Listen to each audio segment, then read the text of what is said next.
Assalamualaikum warahmatullahi wabarakatuh. Halo semuanya, kembali lagi di video pembelajaran Bahasa Indonesia bersama dengan Ibu Revi. Baik, pada video kali ini kita masih akan membahas beberapa contoh soal, khususnya soal asesmen daerah. Mulai dari materi, contoh soal, pembahasan, serta tips bagaimana cara mudah mengerjakannya.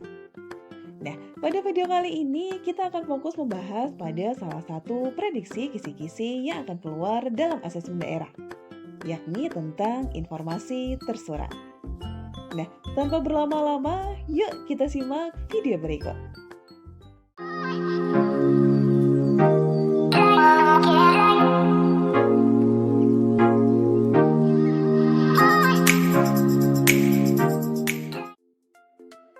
Baik, yang pertama kita akan membahas materinya terlebih dahulu, yakni tentang informasi tersurat. Seperti yang kalian ketahui, sebuah bacaan pasti akan menyimpan pesan atau informasi yang hendak disampaikan kepada pembacanya. Nah, pesan atau informasi tersebut pada umumnya dapat disampaikan dengan dua cara, baik secara tersurat maupun secara tersirat. Nah, untuk informasi yang disampaikan secara tersurat atau yang kita kenal juga dengan istilah eksplisit, memiliki maksud bahwa sebuah bacaan menyampaikan informasinya secara tertulis. Artinya, sebuah informasi secara jelas dan gamblang tertulis dalam sebuah bacaan. Nah, berbeda dengan informasi yang disampaikan secara tersurat.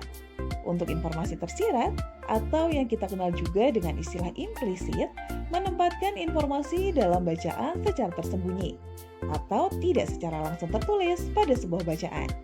Maka dari itu, untuk mengetahui informasi yang disampaikan dengan cara ini, maka sebagai pembaca kita membutuhkan kecermatan serta ketelitian untuk memahami keseluruhan isi bacaan. Nah, agar lebih mudah dalam memahami, coba kita perhatikan contoh berikut. Di sini ada contoh kalimat yang memiliki makna tersurat, yang berbunyi, baju itu tidak cocok denganmu. Nah, sekarang coba kita bandingkan dengan kalimat kedua, yang memiliki makna tersirat, yang berbunyi, kamu cantik memakai baju itu, tapi mungkin motif lain akan lebih cocok denganmu. Nah, apabila diperhatikan, sebenarnya kedua kalimat tersebut memiliki maksud dan tujuan yang sama ya, yakni mengungkapkan ketidaksukaannya ketika melihat seseorang mengenakan pakaian tertentu. Hanya saja, untuk kalimat pertama, orang tersebut langsung mengungkapkan penilaiannya terhadap pakaian yang dikenakan temannya tanpa ada yang disembunyikan. Sedangkan, untuk kalimat kedua, ia menyampaikan penilaiannya secara tersembunyi, menggunakan kata-kata lain yang kurang lebihnya memiliki maksud dan pesan yang sama.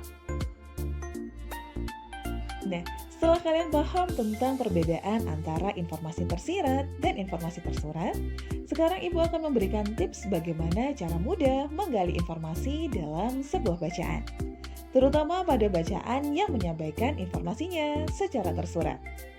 Nah, selain diperlukannya pemahaman terhadap keseluruhan isi bacaan, tips lain yang dapat memudahkan kalian, terutama dalam menemukan informasi tersurat dalam sebuah bacaan, adalah dengan mengajukan pertanyaan.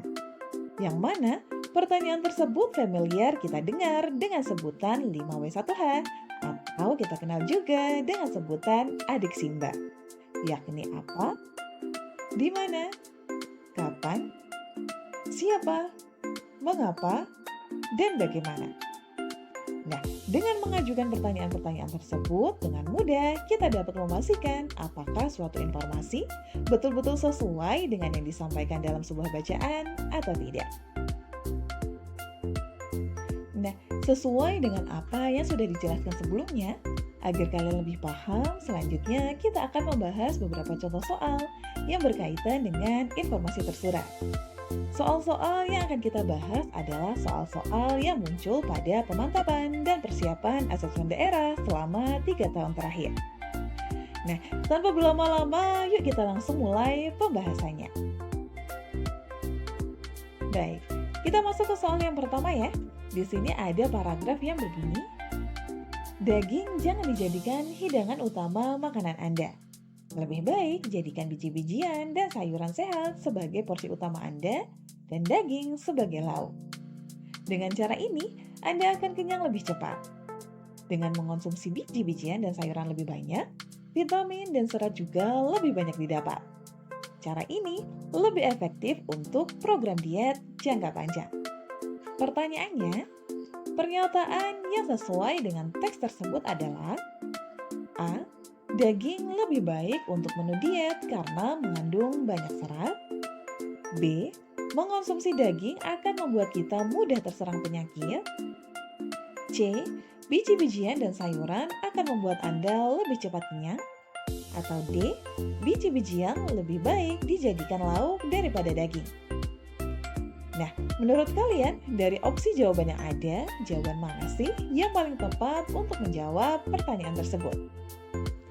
Namun, sebelum mulai menjawab, Ibu ingatkan kembali ya, bahwa kunci untuk mengerjakan soal semacam ini adalah cermat, yakni kalian harus cermat dalam memahami isi bacaan.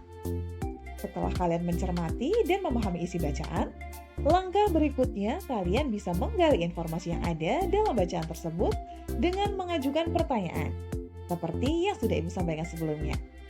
Nah, contohnya, coba kita perhatikan opsi A. Di sana ada pernyataan yang berbunyi, daging lebih baik untuk menu diet karena mengandung banyak serat. Namun, untuk menentukan apakah pernyataan tersebut sesuai atau tidak, kita bisa mengajukan pertanyaan. Misalnya, apakah betul daging lebih baik untuk menu diet karena mengandung banyak serat? Nah, jika jawaban dari pertanyaan yang kita ajukan tadi ada dan tertulis dalam teks, berarti pernyataan tersebut memang tepat dan sesuai. Nah, sekarang coba kalian perhatikan kutipan bacaan tersebut. Apakah betul ada kalimat yang menyatakan bahwa daging mengandung banyak serat sehingga lebih baik untuk menu diet? Nah, jika diperhatikan ternyata pernyataan tersebut tidak ada ya dalam bacaan. Justru biji-bijian dan sayuranlah yang lebih banyak mengandung serat sehingga lebih efektif digunakan untuk program diet jangka panjang. Sehingga sudah jelas opsi A ini bukan pilihan jawaban yang tepat. Nah, sekarang coba kita cermati opsi B yang berbunyi, mengonsumsi daging akan membuat kita mudah terserang penyakit. Kira-kira menurut kalian apakah pernyataan tersebut sesuai dengan kutipan bacaan yang ada? Nah, jika kita cermati kembali isi bacaan tersebut, memang tidak ada ya kalimat yang menyatakan bahwa dengan mengonsumsi daging, kita akan mudah terserang penyakit. Maka dari itu, opsi B ini sudah jelas juga bukan termasuk opsi jawaban yang tepat. Selanjutnya, kita perhatikan opsi C yang berbunyi, biji-bijian dan sayuran akan membuat Anda lebih cepat kenyang. Nah, menurut kalian, sudah sesuaikah pernyataan tersebut dengan isi bacaan yang ada? Iya, apabila kalian cermati isi bacaan yang ada, memang pernyataan yang ada pada opsi C ternyata secara jelas tertulis pada kalimat kedua dan kalimat ketiga, yang menyatakan bahwa memang benar biji-bijian dan sayuran apabila dijadikan sebagai porsi utama dan daging sebagai lauknya akan membuat kita lebih cepat kenyang. Sedangkan untuk opsi D yang menyatakan biji-bijian lebih baik dijadikan lauk daripada daging ini sudah jelas merupakan pernyataan yang tidak tepat ya. Karena jika kita cermati kembali kalimat kedua dalam teks, bahwa yang lebih baik dijadikan sebagai lauk adalah daging. Sedangkan untuk biji-bijian akan lebih baik apabila dijadikan sebagai porsi utama. Sehingga jawaban yang paling tepat untuk pertanyaan tersebut adalah opsi C, yakni biji-bijian dan sayuran akan membuat Anda lebih cepat kenyang. Baik, selanjutnya kita akan masuk ke soal yang kedua. Di sini ada paragraf yang berbunyi, Indonesia menjadi negara dengan hutan bakau paling luas di dunia. Menurut data Kementerian Negara Lingkungan Hidup, luas hutan bakau Indonesia mencapai 4,3 juta hektar. Hutan bakau disebut juga dengan hutan mangrove. Hutan bakau merupakan bagian dari ekosistem pantai. Hutan bakau adalah hutan yang tumbuh di atas rawa-rawa berair payau dan terletak di garis pantai. Hutan bakau merupakan hutan yang tumbuh di wilayah pasang dan surut. Hutan bakau ini termasuk lingkup ekosistem pantai sebab terletak di kawasan perbatasan laut dan darat. Pertanyaannya adalah, pernyataan yang sesuai dengan isi teks tersebut adalah A. Negara dengan hutan mangrove terluas di dunia adalah Indonesia. B. Luas hutan mangrove di seluruh dunia mencapai 4,3 juta hektar. C. Hutan bakau merupakan bagian dari ekosistem laut. D. Hutan bakau adalah hutan yang tumbuh di atas laut. Nah, sebelum mulai menjawab, coba kita perhatikan dulu mulai dari opsi A, yang berbunyi, negara dengan hutan mangrove terluas di dunia adalah Indonesia. Nah, kira-kira menurut kalian apakah pernyataan tersebut sesuai dengan isi bacaan di atas atau tidak?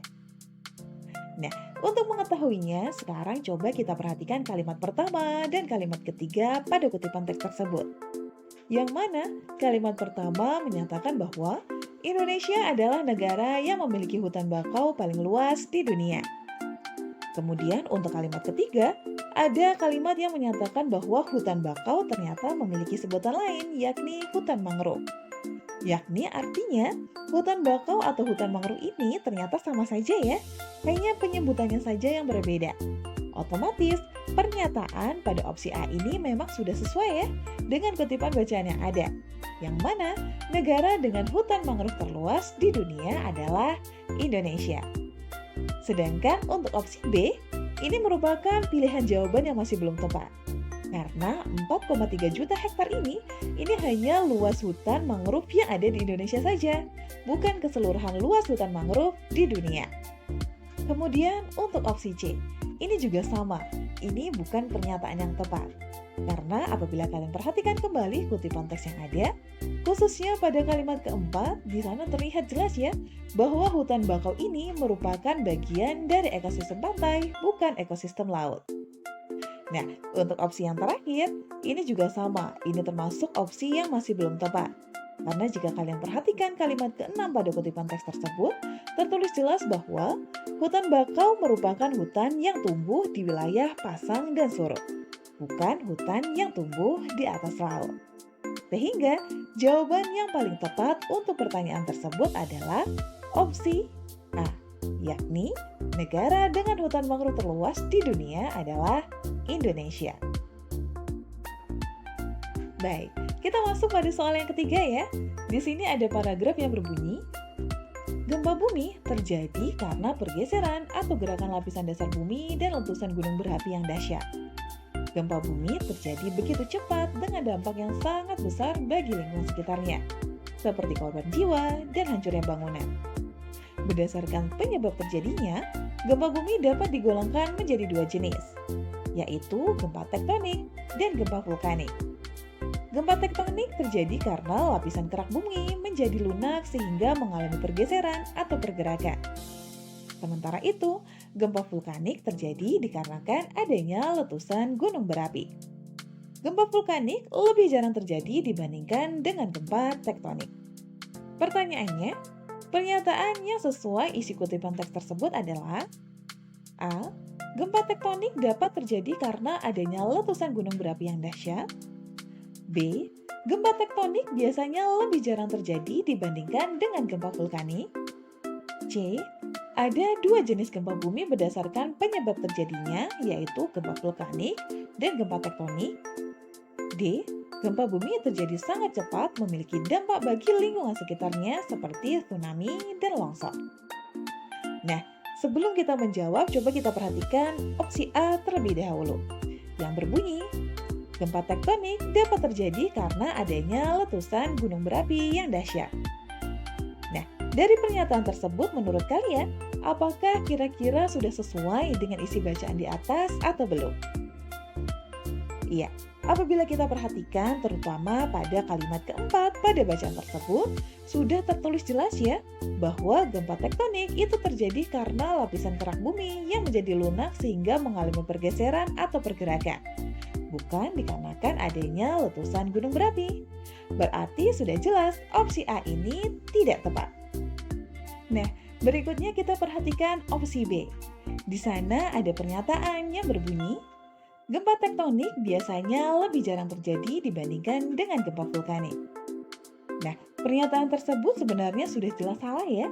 Karena jika kita perhatikan kalimat terakhir dalam bacaan tersebut, justru yang lebih jarang terjadi adalah gempa vulkanik. Berarti, untuk opsi B ini juga masih belum tepat. Selanjutnya kita perhatikan opsi C, yang berbunyi, ada dua jenis gempa bumi berdasarkan penyebab terjadinya, yaitu gempa vulkanik dan gempa tektonik. Nah, kalau menurut kalian pernyataan ini sudah sesuai dengan isi bacaan atau belum? Iya, pernyataan tersebut sudah sesuai dengan isi bacaan. Hal tersebut dapat kita lihat pula dengan jelas pada kalimat ketiga, yang menyatakan bahwa memang benar berdasarkan penyebab terjadinya, gempa bumi digolongkan menjadi dua jenis, yakni gempa tektonik dan gempa vulkanik. Sedangkan untuk opsi yang terakhir ini sudah jelas tidak sesuai ya. Karena apabila kita cermati kalimat kedua pada bacaan, sudah jelas tertulis bahwa dampak dari terjadinya gempa bumi bagi lingkungan adalah adanya korban jiwa serta hancurnya bangunan, bukan tsunami atau tanah longsor. Berarti jawaban yang paling tepat untuk pertanyaan tersebut adalah opsi C, yakni ada dua jenis gempa bumi berdasarkan penyebab terjadinya, yakni gempa vulkanik dan gempa tektonik. Selanjutnya kita masuk ke soal yang keempat. Di sini ada paragraf yang berbunyi, keberhasilan proses pendidikan bukan hanya dilihat melalui kemampuan atau kecerdasan seseorang, melainkan juga dari karakter yang dimiliki oleh orang tersebut. Membuat seseorang menjadi pintar dan cerdas tidak lebih sulit dari membentuk karakteristik yang lebih baik. Karakteristik yang lebih baik harus ditumbuhkan dan dijaga sejak dini.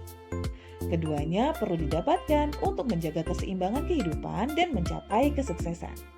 Pasalnya, masa depan dan kemajuan bangsa Indonesia bukan hanya mengandalkan kecerdasan yang dimiliki generasi muda. Karakter yang baik perlu ditanamkan agar seseorang tidak salah dalam menggunakan kecerdasannya. Pertanyaannya, pernyataan yang sesuai dengan isi teks adalah A. Masa depan bangsa ditentukan oleh kecerdasan yang dimiliki generasi mudanya. B. Karakteristik seseorang harus ditumbuhkan dan dijaga sejak dini agar lebih baik. C. Membentuk karakteristik tidak lebih sulit daripada menjadikan orang yang pintar. D. Kecerdasan seseorang menjadi ukuran utama keberhasilan proses pendidikan. Baik, kita akan mulai mencermati opsi A terlebih dahulu, yang mana ada pernyataan yang berbunyi, masa depan bangsa ditentukan oleh kecerdasan yang dimiliki generasi muda. Nah, kira-kira apakah pernyataan tersebut sudah sesuai dengan isi bacaan di atas? Iya, apabila kita cermati kalimat keempat dan kalimat kelima pada kutipan teks tersebut, ternyata sudah jelas tertulis ya, bahwa masa depan dan kemajuan bangsa ternyata tidak hanya mengandalkan kecerdasan yang dimiliki generasi mudanya saja. Namun dibutuhkan pula karakter yang baik agar seseorang tidak salah dalam menggunakan kecerdasannya. Maka dari itu, sudah dipastikan opsi A ini kurang tepat. Nah, selanjutnya kita beralih ke opsi B. Di sana ada pernyataan yang berbunyi, karakteristik seseorang harus ditumbuhkan dan dijaga sejak dini agar lebih baik. Nah, apabila kalian cermat, ternyata untuk pernyataan tersebut sudah tertulis pada kalimat ketiga yang menyatakan bahwa benar, karakteristik yang lebih baik memang harus ditumbuhkan dan dijaga sejak dini. Nah, berikutnya untuk opsi C. Sudah jelas kurang tepat ya, karena pernyataan tersebut tidak sesuai dengan isi bacaan. Terutama apabila kalian cermati kalimat kedua, yang mana membentuk karakteristik seseorang inilah yang justru lebih sulit dibandingkan membuat seseorang menjadi pintar dan cerdas. Sedangkan untuk opsi yang terakhir, sudah jelas-jelas tidak tepat pula ya, karena di awal paragraf saja sudah diterangkan bahwa keberhasilan proses pendidikan ini bukan hanya dilihat melalui kemampuan atau kecerdasan seseorang, melainkan juga dari karakter yang dimiliki orang tersebut. Nah, berarti sudah jelas ya bahwa jawaban yang paling tepat untuk pertanyaan tersebut adalah opsi B, yakni karakteristik seseorang harus ditumbuhkan dan dijaga sejak dini agar lebih baik. Nah, selanjutnya kita masuk ke soal yang terakhir ya. Di sini ada paragraf yang berbunyi, mengonsumsi buah dapat dilakukan kapan saja, baik sebelum atau sesudah makan. Apabila Anda tidak memiliki masalah lambung, mengonsumsi buah sebelum makan akan memberi hasil yang terbaik. Hal ini akan membuat nutrisi dalam buah lebih banyak terserap oleh tubuh. Untuk orang yang ingin menurunkan berat badan, makan buah sebaiknya dilakukan sebelum makan agar perut cepat merasa kenyang. Pertanyaannya, pernyataan yang sesuai dengan teks tersebut adalah A. Jika ingin menurunkan berat badan, jangan terlalu sering mengonsumsi buah. B. Semakin sering mengonsumsi buah-buahan, tubuh kita menjadi semakin sehat. C. Mengonsumsi buah-buahan sesudah makan, baik untuk menurunkan berat badan. D. Mengonsumsi buah sebelum makan, baik jika tidak memiliki masalah lambung. Baik, kita perhatikan untuk opsi A terlebih dahulu. Di sana ada pernyataan yang berbunyi, jika ingin menurunkan berat badan, jangan terlalu sering mengonsumsi buah. Nah, padahal apabila kita cermati bacaan yang ada, tidak ada tuh larangan yang mengatakan apabila kita ingin menurunkan berat badan, maka kita diminta untuk tidak terlalu sering mengonsumsi buah. Justru kebalikannya, dengan mengonsumsi cukup buah sebelum makan, justru baik bagi orang yang ingin menurunkan berat badan. Nah, selanjutnya kita perhatikan opsi B. Di sana ada pernyataan yang berbunyi, semakin sering mengonsumsi buah-buahan, tubuh kita menjadi semakin sehat. Nah, pernyataan ini mungkin saja benar ya. Hanya saja informasi tersebut ternyata tidak secara jelas disampaikan dalam kutipan bacaan yang ada. Sehingga opsi jawaban ini pun masih dirasa kurang tepat pula. Nah, sekarang kita masuk ke opsi berikutnya. Opsi C, yakni mengonsumsi buah-buahan sesudah makan, baik untuk menurunkan berat badan.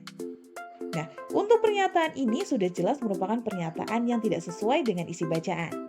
Karena jika kalian cermati kalimat terakhir dalam kutipan tersebut, sudah jelas terlihat bahwa apabila seseorang ingin menurunkan berat badan, maka mengonsumsi buah-buahan sebaiknya dilakukan sebelum makan, karena perut akan lebih cepat kenyang. Sehingga untuk opsi jawaban ini juga masih belum tepat ya. Sedangkan untuk opsi yang terakhir ada pernyataan yang berbunyi, mengonsumsi buah sebelum makan baik jika tidak memiliki masalah lambung. Nah, untuk pernyataan ini sudah sangat tepat, karena pernyataan tersebut sesuai dengan informasi yang ada pada kalimat kedua. Nah, berarti sudah jelas pula jawaban yang paling tepat untuk pertanyaan tersebut adalah opsi D, yakni mengonsumsi buah sebelum makan baik jika tidak memiliki masalah lambung. Sampai sini kira-kira bagaimana? Mudah bukan?